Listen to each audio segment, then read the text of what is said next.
Last Saturday, my family decided to have a wholesome game night, which, in our household, is basically code for let's see how quickly we can descend into chaos before someone flips the Monopoly board.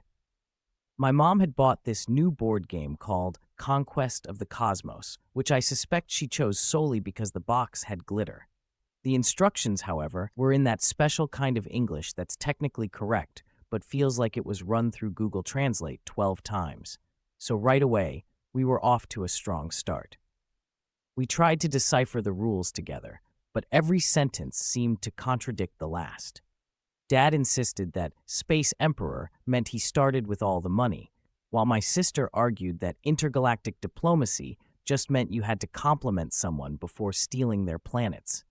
My brother, who had already built a small fortress out of snack bowls, kept yelling, "Plot twist," and moving the game pieces around the board in the shape of a llama.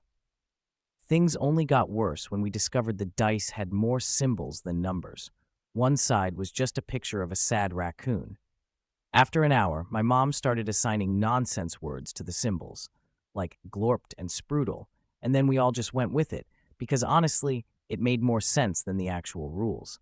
Soon, we weren't even playing the game anymore. We were just shouting things like, two sprudels and a glorped, your turn to reverse the quantum muffin, and no fair, you can't double wobble on a lunar snoot. My brother declared himself Supreme Blorbo and banished Dad to the kitchen, where he had to recite the alphabet backwards in our new language before being allowed back. At the end of the night, the board was upside down, the rules were taped to the dog, and none of us had any idea who won the actual game.